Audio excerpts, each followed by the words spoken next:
ನಮಸ್ಕಾರ. ಧ್ವನಿ ಸಮಾಚಾರಕ್ಕೆ ಸ್ವಾಗತ. ನಾನು ರಶ್ಮಿತಾ. ಮೊದಲಿಗೆ ಮುಖ್ಯಾಂಶಗಳು. ಲೋಕಸಭೆಯಲ್ಲಿ ಮಹಿಳಾ ಮೀಸಲಾತಿ ಕ್ರೆಡಿಟ್ ಕಾಂಗ್ರೆಸ್ಗೆ ಸಲ್ಲಬೇಕು. ಮಲ್ಲಿಕಾರ್ಜುನ ಖರ್ಗೆ.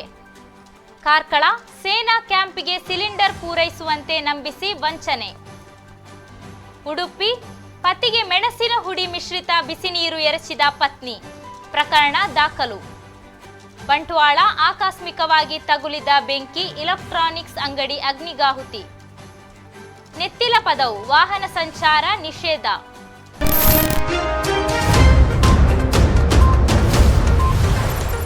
ಲೋಕಸಭೆಯಲ್ಲಿ 33% ಮಹಿಳಾ ಮೀಸಲಾತಿ ಬಿಲ್ ಮಂಡಿಸಲಾಗಿದೆ. ಈ ಬಗ್ಗೆ ಬಿಜೆಪಿ, ಜೆಡಿಎಸ್ ಹಾಗೂ ಕಾಂಗ್ರೆಸ್ ನಡುವೆ ಕ್ರೆಡಿಟ್ ವಾರ್ ಶುರುವಾಗಿದೆ. ಬಿಲ್ ಮಂಡನೆ ನಂತರ ತಮ್ಮ ಸಾಧನೆ ಎಂದು ಬಿಜೆಪಿ ನಾಯಕರು ಹರ್ಷ ವ್ಯಕ್ತಪಡಿಸಿದರೆ, ಇತ್ತ ಎಐಸಿಸಿ ಅಧ್ಯಕ್ಷ ಮಲ್ಲಿಕಾರ್ಜುನ ಖರ್ಗೆ ಸೇರಿದಂತೆ ಕಾಂಗ್ರೆಸ್ ನಾಯಕರು ಮೀಸಲಾತಿ ಕ್ರೆಡಿಟ್ ಕಾಂಗ್ರೆಸ್ ಪಕ್ಷಕ್ಕೆ ಸಲ್ಲುತ್ತದೆ ಎಂದು ಹೇಳುತ್ತಿದ್ದಾರೆ.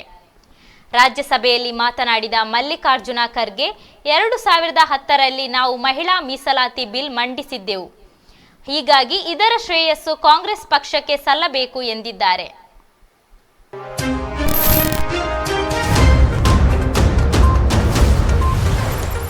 ಕಾರ್ಕಳ ತೆಲ್ಲಾರು ರಸ್ತೆಯಲ್ಲಿರುವ ಪ್ರಿಯದರ್ಶಿನಿ ಗ್ಯಾಸ್ ಏಜೆನ್ಸಿ ಮಾಲಕ ಕೃಷ್ಣಮೂರ್ತಿ ಎಂಬುವರಿಗೆ ಕರೆ ಮಾಡಿದ ಅಪರಿಚಿತ ವ್ಯಕ್ತಿಯೊಬ್ಬ ಕೂಡಬೆಟ್ಟು ಶಾಲೆಯಲ್ಲಿ ಆರ್ಮಿ ಕ್ಯಾಂಪ್ ಮಾಡಿದ್ದು, ಈ ಕ್ಯಾಂಪಿಗೆ ಗ್ಯಾಸ್ ಸಿಲಿಂಡರ್ ಸರಬರಾಜು ಮಾಡುವಂತೆ ಕೇಳಿದ್ದನು. ಇನ್ನು ಕೃಷ್ಣಮೂರ್ತಿ ತನ್ನ ಕಚೇರಿಯಲ್ಲಿ ಕೆಲಸ ಮಾಡುವ ಸಿಬ್ಬಂದಿ ಸುನಿಲ್ ರವರು ಕರೆ ಮಾಡಿ ಗ್ಯಾಸ್ ಸರಬರಾಜು ಮಾಡುವ ಬಗ್ಗೆ ವಿಚಾರಿಸಿದಾಗ, ಮೊದಲು ವ್ಯಾರಿಫೈಗೆಂದು ನೀವು ನಮಗೆ ಹಣ ಹಾಕಬೇಕು, ನಂತರ ನಾವು ದುಪ್ಪಟ್ಟು ಹಣವನ್ನು ವಾಪಸ್ ಕೊಡುತ್ತೇವೆಂದು ಆತ ತಿಳಿಸಿದ್ದಾನೆ. ಸುನಿಲ್ ಹಂತ ಹಂತವಾಗಿ ಒಟ್ಟು 92,513 ರೂಪಾಯಿ ಹಣವನ್ನು ಆರೋಪಿಯ ಖಾತೆಗೆ ಆನ್ಲೈನ್ ಮೂಲಕ ವರ್ಗಾವಣೆ ಮಾಡಿದ್ದು, ಆ ವ್ಯಕ್ತಿ ಇಂಡಿಯನ್ ಆರ್ಮಿಯ ಆಫೀಸರ್ ಎಂದು ನಂಬಿಸಿ ಹಣವನ್ನು ವರ್ಗಾವಣೆ ಮಾಡಿಸಿಕೊಂಡು ಹಣವನ್ನು ವಾಪಸ್ ನೀಡದೆ ಮೋಸ ಮಾಡಿರುವುದಾಗಿ ಕಾರ್ಕಳ ನಗರ ಪೊಲೀಸ್ ಠಾಣೆಯಲ್ಲಿ ಪ್ರಕರಣ ದಾಖಲಿಸಲಾಗಿದೆ.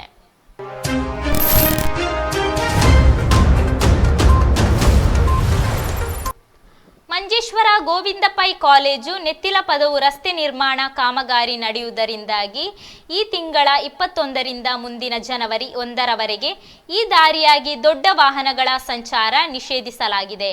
ಹೆದ್ದಾರಿಯ ಮೂಲಕ ಮಂಜೇಶ್ವರ ಭಾಗದಿಂದ ಬರುವ ವಾಹನಗಳು ಕುಂಜತ್ತೂರು ಮೂಲಕ ಕೆದುಂಬಾಡಿ ಪದವು ನೆತ್ತಿಲ ಪದವಿಗೂ ಹಾಗೂ ಕೆದುಂಬಾಡಿಯಿಂದ ಬರುವ ವಾಹನಗಳು ಇದೇ ರೂಟಿನಲ್ಲಿ ಕುಂಜತ್ತೂರು ಮೂಲಕ ರಾಷ್ಟ್ರೀಯ ಹೆದ್ದಾರಿ 66ಕ್ಕೆ ಸಂಪರ್ಕಿಸಬಹುದೆಂದು ಅಸಿಸ್ಟೆಂಟ್ ಇಂಜಿನಿಯರ್ ತಿಳಿಸಿದ್ದಾರೆ.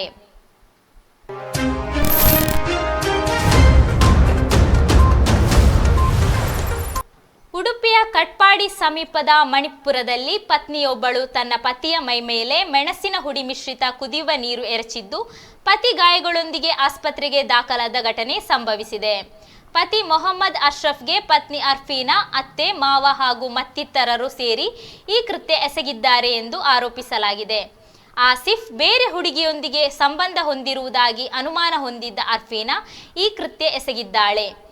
ಇನ್ನು ಘಟನೆಯಲ್ಲಿ ಮುಖ, ದೇಹ ಸುಟ್ಟು ಹೋಗಿ ಗಂಭೀರವಾಗಿ ಗಾಯಗೊಂಡಿರುವ ಆಸಿಫ್ ಉಡುಪಿ ಜಿಲ್ಲಾಸ್ಪತ್ರೆಯಲ್ಲಿ ಒಳರೋಗಿಯಾಗಿ ಚಿಕಿತ್ಸೆ ಪಡೆಯುತ್ತಿದ್ದಾರೆ.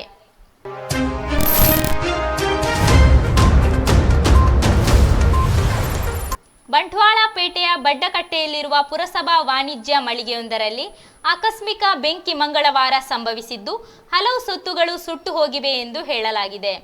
ಬಳಿಕ ಅಗ್ನಿಶಾಮಕ ಸಿಬ್ಬಂದಿ ಸ್ಥಳೀಯರೊಂದಿಗೆ ಬೆಂಕಿ ನಂದಿಸುವಲ್ಲಿ ಸಫಲರಾದರು. ಅಂಗಡಿಯಲ್ಲಿದ್ದ ಸುಮಾರು ಲಕ್ಷಾಂತರ ರೂಪಾಯಿ ಬೆಲೆ ಬಾಳುವ ಗೃಹೋಪಯೋಗಿ ಉಪಕರಣಗಳು ಸುಟ್ಟು ಹೋಗಿದೆ. ಸ್ಥಳಕ್ಕೆ ಅಧಿಕಾರಿಗಳು ಭೇಟಿ ನೀಡಿ ಪರಿಶೀಲನೆ ನಡೆಸಿದ್ದಾರೆ.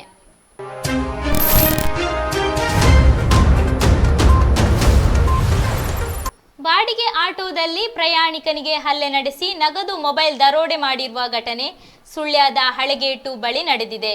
ಕೊಡಗು ಜಿಲ್ಲೆಯ ಮಡಿಕೇರಿ ತಾಲೂಕಿನ ಕರಂಗುದ ಗ್ರಾಮದ ನಿವಾಸಿ ದರ್ಶನ್ ವಂಚನೆಗೆ ಒಳಗಾದವರು. ಇವರು ವೈಯಕ್ತಿಕ ಕೆಲಸದ ನಿಮಿತ್ತ ಸುಳ್ಯಕ್ಕೆ ಬಂದಿದ್ದು, ರಾತ್ರಿ 11:15ರ ಸುಮಾರಿಗೆ ಸುಳ್ಯ ಬಸ್ ನಿಲ್ದಾಣಕ್ಕೆ ತೆರಳುವ ಉದ್ದೇಶದಿಂದ ಸುಳ್ಯ ಕಸಬಾ ಗ್ರಾಮದ ಹಳೆಗೇಟು ಎಂಬಲ್ಲಿ ರಸ್ತೆ ಬದಿ ಬಾಡಿಗೆ ವಾಹನಕ್ಕೆ ಕಾಯುತ್ತಿದ್ದರು. ಈ ವೇಳೆ ಆಟೋ ರಿಕ್ಷಾವೊಂದು ಆಗಮಿಸಿದ್ದು, ಅದರಲ್ಲಿ ಆಗಲೇ ಇಬ್ಬರು ಪ್ರಯಾಣಿಕರು ಹಿಂಬದಿ ಸೀಟ್ನಲ್ಲಿ ಕೂತಿದ್ದರು. ದರ್ಶನ್ ರವರು ಈ ಆಟೋ ರಿಕ್ಷಾ ಹತ್ತಿದ್ದು ಆಗ ಚಾಲಕ ಹಾಗೂ ಪ್ರಯಾಣಿಕರಿಬ್ಬರು ಸೇರಿ ಅವರ ಕೈಯಲ್ಲಿದ್ದ ಬ್ಯಾಗ್ ಕಿತ್ತುಕೊಂಡು ಅವರನ್ನು ಮೂವರು ಸೇರಿ ರಿಕ್ಷಾದಿಂದ ದೂಡಿ ಹಾಕಿ ಆಟೋದಲ್ಲಿ ಪರಾರಿಯಾಗಿದ್ದಾರೆ. ಬ್ಯಾಗ್ನಲ್ಲಿ ಒಟ್ಟು 3.5 ಲಕ್ಷ ರೂಪಾಯಿ, 2 ಮೊಬೈಲ್ಗಳು, ಗುರುತಿನ ಚೀಟಿ, 3 ATM ಕಾರ್ಡುಗಳಿದ್ದವು. ಘಟನೆ ಬಗ್ಗೆ ಸುಳ್ಯ ಪೊಲೀಸ್ ಠಾಣೆಯಲ್ಲಿ ಪ್ರಕರಣ ದಾಖಲಾಗಿದೆ.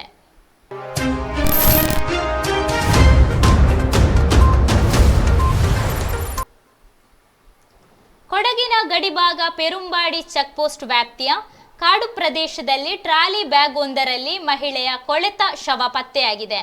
ಚೆಕ್ಪೋಸ್ಟ್ನಿಂದ 3 ಕಿಲೋಮೀಟರ್ ದೂರದಲ್ಲಿ ವಾಟೆಕೊಲ್ಲಿ ಎಂಬಲ್ಲಿ ಶವ ಪತ್ತೆಯಾಗಿದ್ದು ಮರಣೋತ್ತರ ಪರೀಕ್ಷೆಗೆ ಒಳಪಡಿಸಲಾಗಿದೆ.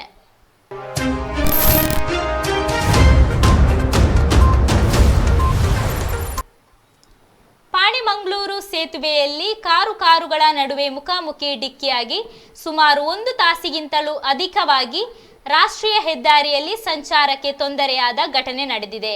ಪಾಣೆಮಂಗಳೂರು ಸೇತುವೆಯಲ್ಲಿ 2 ಕಾರುಗಳು ಡಿಕ್ಕಿಯಾಗಿದ್ದು, ಇದರ ಹಿಂಬದಿಯಿಂದ ಬಂದ ಮತ್ತೆ 2 ವಾಹನಗಳು ಡಿಕ್ಕಿಯಾಗಿದೆ. ಡಿಕ್ಕಿಯ ರಭಸಕ್ಕೆ 2 ಕಾರುಗಳು ಜಖಂಗೊಂಡಿದೆ. ಆದರೆ ಅದೃಷ್ಟವಶಾತ್ ಕಾರಿನಲ್ಲಿದ್ದ ಪ್ರಯಾಣಿಕರಿಗೆ ಯಾವುದೇ ಗಾಯವಾಗದೆ ಪಾರಾಗಿದ್ದಾರೆ.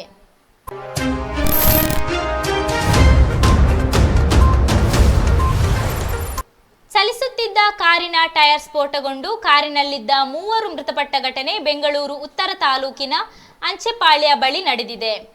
ಕಾರು ತುಮಕೂರು ಮಾರ್ಗವಾಗಿ ಬೆಂಗಳೂರಿಗೆ ಹೋಗುತ್ತಿದ್ದಾಗ ಈ ಅಪಘಾತ ಸಂಭವಿಸಿದೆ.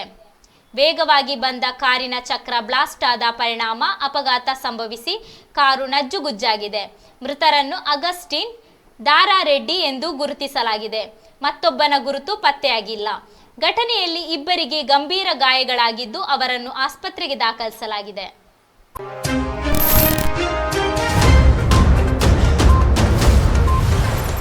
ಡಿವೈಡರ್ ಮೇಲೆ ಹುಲ್ಲು ತೆಗೆಯುತ್ತಿದ್ದ ಕಾರ್ಮಿಕನ ಮೇಲೆ ಕಾರು ಹರಿದು ಗಂಭೀರ ಗಾಯಗೊಂಡ ಘಟನೆ ಮಂಗಳೂರು ರಾಷ್ಟ್ರೀಯ ಹೆದ್ದಾರಿ ತುಂಬೆ ಎಂಬಲ್ಲಿ ನಡೆದಿದೆ.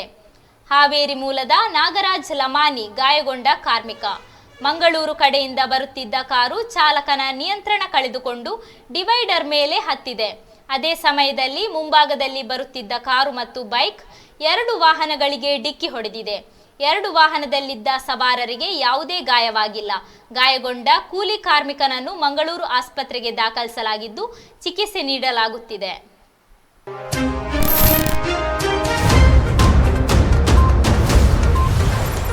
ಕಾಸರಗೋಡು ವಿದ್ಯಾನಗರದಲ್ಲಿ ಸಂಶಯವಾಗಿ ತಿರುಗುತ್ತಿದ್ದ ಯುವಕನನ್ನು ವಿದ್ಯಾನಗರ ಪೊಲೀಸರು ಪರಿಶೀಲಿಸಿದಾಗ 13.5 ಗ್ರಾಂ MDMA ಪತ್ತೆಯಾಗಿದೆ. ವಿದ್ಯಾನಗರ ಬಾಡಿಗೆ ಮನೆಯಲ್ಲಿ ವಾಸವಾಗಿರುವ ಮೊಹಮ್ಮದ್ ಆಸಿಫ್ ಬಂಧಿತ ಆರೋಪಿ.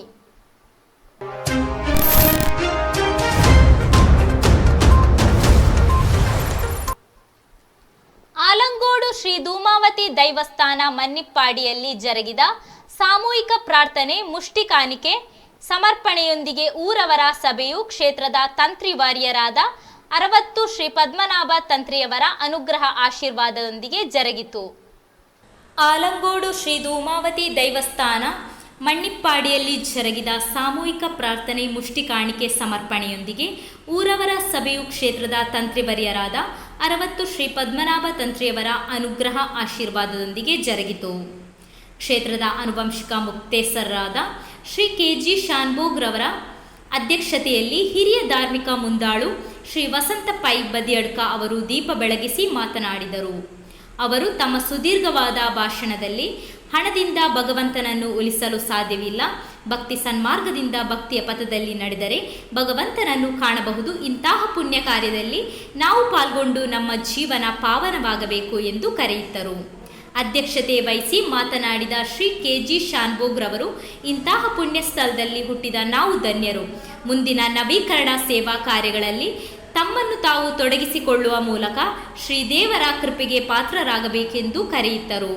ಮುಖ್ಯ ಅತಿಥಿಯಾಗಿ ಭಾಗವಹಿಸಿದ ಮದೂರು ಗ್ರಾಮ ಪಂಚಾಯತ್ ಅಧ್ಯಕ್ಷರಾದ ಶ್ರೀ ಗೋಪಾಲಕೃಷ್ಣ ಕೆ, ಖ್ಯಾತ ವೈದ್ಯರಾದ ಶ್ರೀ ಡಾಕ್ಟರ್ ತೇಜಸ್ವಿ ವ್ಯಾಸ ಶಾನ್ಭೋಗ್, ಮದೂರು ಗ್ರಾಮ ಪಂಚಾಯತ್ ಆರೋಗ್ಯ ಮತ್ತು ವಿದ್ಯಾಭ್ಯಾಸ ಸ್ಥಾಯಿ ಸಮಿತಿ ಅಧ್ಯಕ್ಷರಾದ ಶ್ರೀ ಉಮೇಶ್ ಗಟ್ಟಿ, ಉಳ್ಳಾಲ್ತಿ ದೈವಸ್ಥಾನ ಕೋಟತ್ತಾಜೆ ವರ್ಕಾಡಿ ಉಪಸ್ಥಿತರಿದ್ದರು.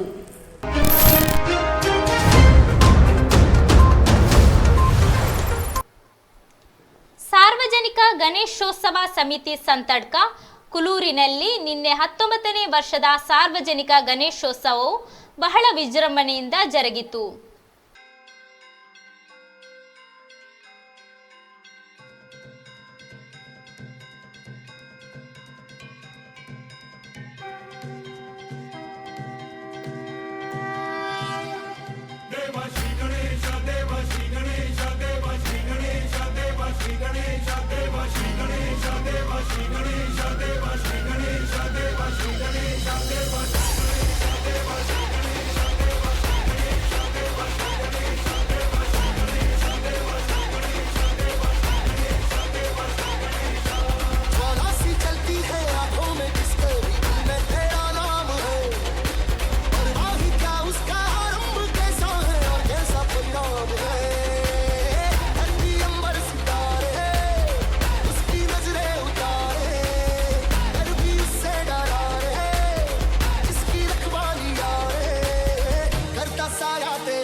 ಸಂಗೀತಕ್ಕೆ ಭಾಷೆ ಅಡ್ಡಿ ಬರೋದಿಲ್ಲ.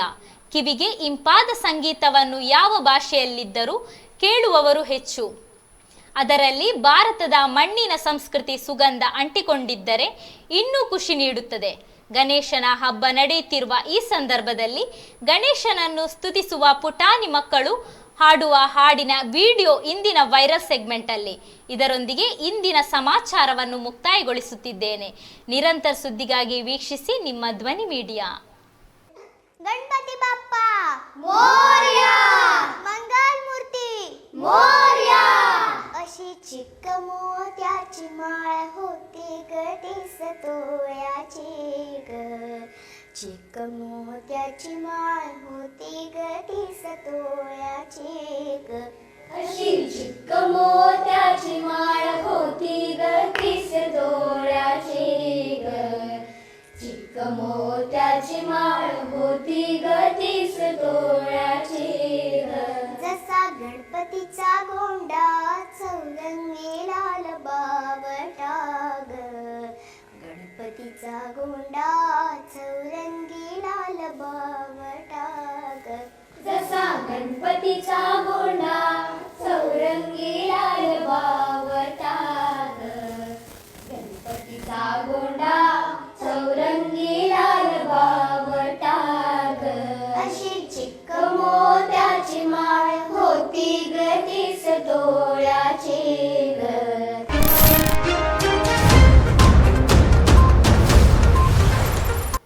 ನಿಮ್ಮ ನೆಚ್ಚಿನ ಧ್ವನಿ ಮೀಡಿಯಾ ಆ್ಯಪ್ ಇದೀಗ ಗೂಗಲ್ ಪ್ಲೇಸ್ಟೋರ್ನಲ್ಲಿ ಲಭ್ಯವಿದೆ.